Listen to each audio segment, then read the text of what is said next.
Welcome back, fellow humans, to Bad Things in History. We hope your basic needs are met and you are staying well fed.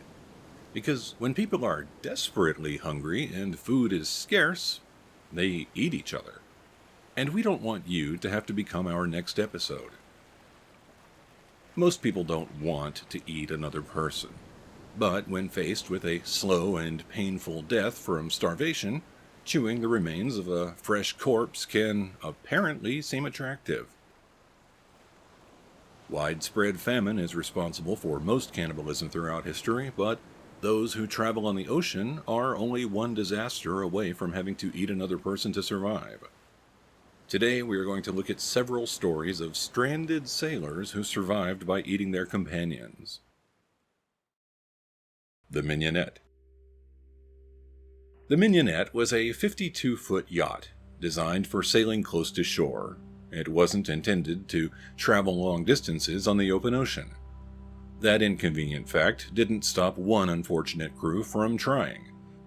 In 1883, Australian lawyer Jack Want bought the yacht. He intended to use it for leisure. Mostly it was a status symbol which served to display his wealth. In 1884, Jack wanted the vessel shipped to him and he wanted it done cheaply. To do that, he needed a crew to sail over 13,000 nautical miles from Southampton, Australia to Sydney, Australia. He hired a crew of 4 people to sail the Mignonette. Thomas Dudley would be the ship's captain. Edwin Stevens and Edmund Brooks were the next 2. The last member of the crew was Richard Parker. Richard was 17 years old and served as the cabin boy. He was also an orphan and had no experience at sea. The newly hired crew set sail in late May.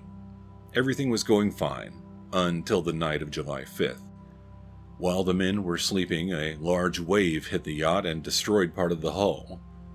Thomas Dudley ordered everybody to get into the flimsy 13-foot lifeboat. The Mignonette sank within 5 minutes of the wave striking it. The crew survived and made it to the lifeboat, but in their hasty retreat from the yacht, the men were unable to acquire many provisions. They managed to bring navigational instruments and 2 tins of turnips. The lifeboat didn't have any fresh water for them to drink. The first night, the crew had to fight off sharks with oars. They survived the next several days by rationing turnips and drinking urine. 7 days after being stranded at sea, the turnips ran out. The men began arguing about whether there should be a sacrifice. Somebody would have to be eaten if the others were to survive. Richard Parker was not in good health. He suffered some serious injuries during the shipwreck, and when his thirst became unbearable, Richard began drinking seawater. He soon fell unconscious, which proved too tempting for the other men to ignore. Thomas Dudley told the men that Richard would not survive the night and they would eat him the next day. But Richard violated their expectations and survived until the following morning. Thomas and the other 2 men were unwilling to wait any longer for the meal they craved. They held Richard down in the lifeboat and slit his throat with a knife. The men were rescued several days later. They were honest with officials about what happened. As a result, they were all arrested and put on trial. Eating Richard was understandable, but killing him was a crime. Thomas Dudley, while testifying, gave the following account. "I can assure you I never forgot the sight of my 2 unfortunate companions over that ghastly meal. We all was like mad wolves who should get the most, and for men, fathers of children, to commit such a deed, we could not have our right reason." The crew was found guilty of killing Richard Parker. They were pardoned by the judge and were not punished. In his ruling, the judge commented that their crime was being washed away by inevitable necessity. A legal precedent was set by this case. It was okay to eat someone who died, but it wasn't okay to kill a person due to hunger. The Essex. The Essex was a whaling ship based out of Nantucket, Massachusetts. It first launched in 1799.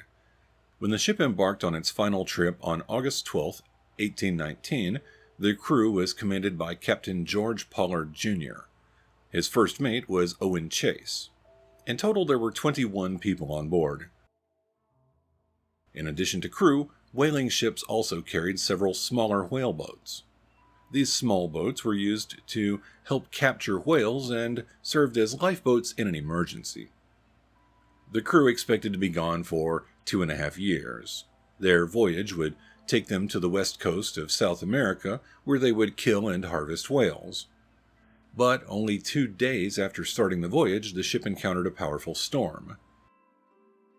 The storm destroyed one of the Essex's sails.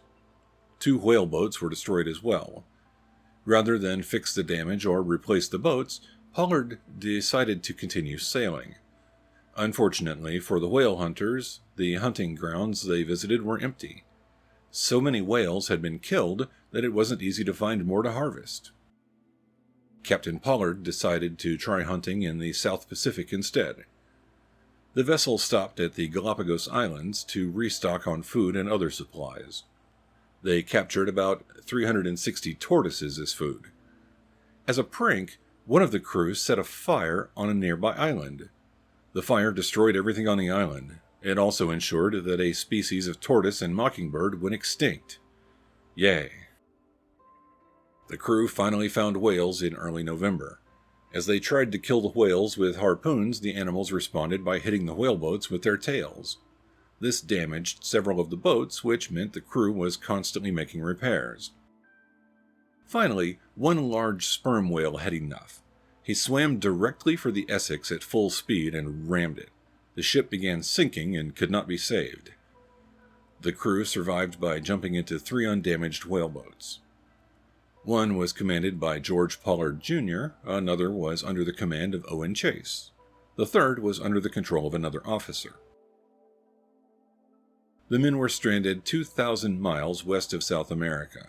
The nearest islands were over 1,000 miles away. Although some supplies had been salvaged from the Essex, it wouldn't be enough.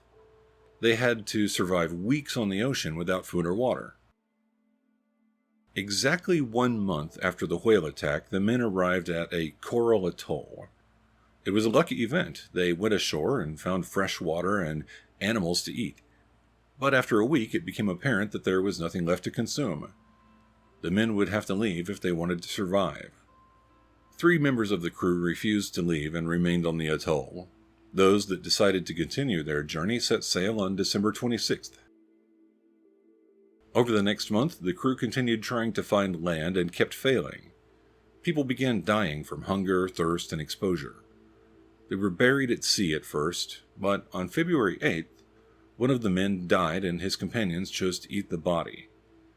The hungry men were able to eat the liver and kidneys, but the rest of the flesh was too chewy to consume. Another man died on January 23rd, then another on January 27th, then yet another on January 28th. They were eaten by Pollard and the remaining crew. Shortly thereafter, the whaleboats separated. Pollard and Chase were able to keep their boats sailing, but the third boat disappeared. By February 1st, the men were out of food again. Pollard had the men draw lots to see who would be sacrificed. A young man named Owen Coffin was selected. He was killed and became a meal for the remaining crew members. On February 11th, another crew member died. The dwindling population of Pollard's boat wasted no time in consuming the corpse. On February 18th, a sailing vessel rescued Owen Chase's boat and its 3 survivors. On February 23rd, Pollard and the single remaining survivor of his boat were rescued. Eventually, the 3 men who remained behind on the atoll were also rescued. Out of a crew of 21 men, only 8 survived. None of them were punished for eating human flesh. Most went on to lead long and productive lives. George Pollard, Jr., however, had to find a different career path. He tried to captain another whaling ship, which sank. Then he tried to captain a merchant ship, which also sank. Nobody wanted to sail with him again after 3 disasters in a row. The version of events we provided are greatly simplified. In the interest of time, we couldn't cover every detail. If you want to learn more, First Mate Owen Chase wrote of his experiences. The book is called The Narrative of the Most Extraordinary and Distressing Shipwreck of the Whale Ship Essex. It also served as inspiration for the novel Moby Dick. Refugees at Sea. Although most stories of cannibalism at sea take place in the distant past, it still happens in the modern world too. Usually the victims are refugees from violent and unstable countries who just want a better life. Instead, they might find a living hell full of suffering and death. On February 24, 2001, Carlos Pinales and 60 other passengers from the Dominican Republic tried to escape to nearby Puerto Rico. The passengers crowded together on a rickety boat called Les Canotes and set sail for what they all hoped would be a better future. The passengers each paid $240 to the ship's captains. But on the day it was time to leave, the captains weren't there. The refugees decided to take the boat and make the journey on their own. On the second day at sea, it looked like they might succeed. The passengers could see Puerto Rico in the distance. But then the boat's engine failed and they began drifting west.